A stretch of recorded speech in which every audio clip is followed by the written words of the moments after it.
Hi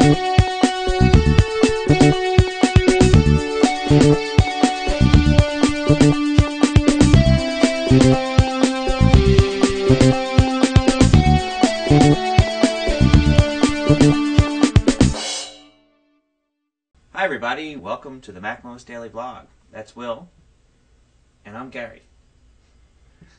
This is the Mellow edition. So we both have MacBook Pros, different editions. But yes. you don't have any noise issue.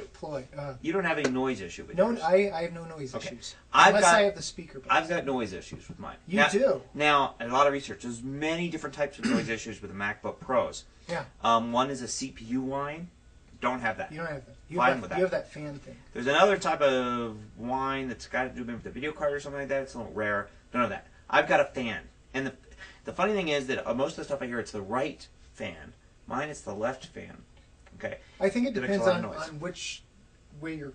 Maybe. Yeah. Your left or my left? Yeah. Okay, so my left fan makes a lot of... It sounds but like it's a the cow computer, dying. So it's the computer's right. And it makes a lot of noise. Yeah. And it's not only when it's spun up. You know, fans, I found through my research, in these things, they spin between 2,000 RPMs and 6,000 RPMs. Mm-hmm. Never lower than 2. If the machine's on, it's at 2. Mm-hmm. And so even at 2, it makes a lot of noise. At 6, it can make more, sometimes less, actually spinning faster. So it's nothing to do with the speed of the fan. Yours starts as soon as it comes on. It's less than a year old. Yeah, pretty much. Less than a year old. It's covered by AppleCare. The problem with AppleCare, twofold. First of all, I got to do without my Mac for a week. If I could do without my Mac for a week, I mean, that's a whole different story, well, the right? fan thing wouldn't be an issue. Yeah. So I can't really do without my Mac for a week. Okay. Okay. So it's hard to go and justify sending it in. Second of all, I've heard reports of basically people sending it in, them saying, oh yeah, it's the fan, sending it back, and the noise is still there. So I definitely cannot afford to send it away for a week and then not have everything fixed. Yes, but you could send it in and have the problem identified. Yes. So I've taken my Mac apart a couple of times at this point. First time was several months ago. I took it apart just to basically see if I could just blow out dust from the fan and clean it out. It would work. Yeah. Didn't do anything. Didn't do squat. Even with the extra pieces you didn't put back. Okay. Second time I opened it up was 2 or 3 days ago.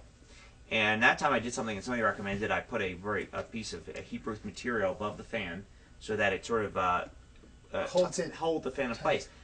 Didn't do a thing. Have you tried taking the fan out? Yeah, so today I took it apart, the ultimate taking apart. Took it apart for like an hour or two.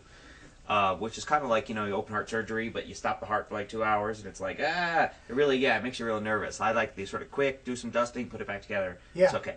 So I took it apart, and I even started it up with it all apart.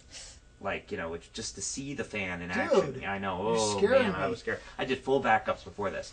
Anyway, it is not only definitely the fan, but I was able to pull the entire fan out without even the casing around it, so it's spinning free in space, and it's making that noise just by that. So it's not the fan rubbing against something, it's actually inside the motor of the fan. Well, that's weird. So I, after determining that, I put everything back together very carefully. Yeah. I also made a good determination, could I completely remove the fan, and I determined that I could. It'd be a little harder. There's a couple little connectors I have to remove, and there's some electrical tape that they use and things like this to get it out, but I think I could.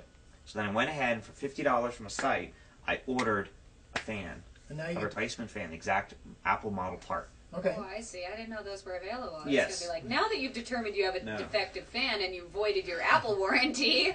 Well, it's just a matter of, you know, I kept thinking all the steps through it is, can I really do without this for a week and send it in? And because I would get it fixed, presumably for free, but I have to do it without my Mac for a week. Yeah. And I just determined there was no way I could. My alternatives really were try to fix it myself or not fix it at all and put up with the noise. $50 is worth that in your computer. Well, it's $50 was nothing. The hard part is actually going to be, you know, replacing it. I want to bring in my best tools, my best everything, big magnifying glass so as I detach the parts. In your A game. Get plenty of rest, dress up. Exactly. And then when I get this thing in, and then do full backups, do everything really good to make sure I don't screw things up. Oh yeah. At one point I thought I did break it because if you open up the keyboard, there's a connector that has all the stuff that's on the keyboard connected into one slot, and I kind of lifted it up a little bit so the power button didn't work anymore. And I pressed it back down and all was fine. So I'll be attempting to actually fix my Mac. I would not recommend it to anybody, although I may actually, I don't know if I'll film it, I may actually just take lots and lots of pictures and put it together as a slideshow. Oh, definitely. For people, because I could not find anybody online that actually did this on their own, that posted stuff about it. And I don't want to recommend it, video. but I want to act. Well, the thing is, it would be too long. I'm going to take my time. It might be something just for people to see. This is what it looks like. So MacBook fan noise problems, and I'm either going to end in a couple of weeks. I'll get this part, or a week or so. I'll get this part, and then I'll fix it. And I'll either end up with a dead MacBook Pro or a quiet one. Either way, I'll end up with one that works. We'll see. Yeah.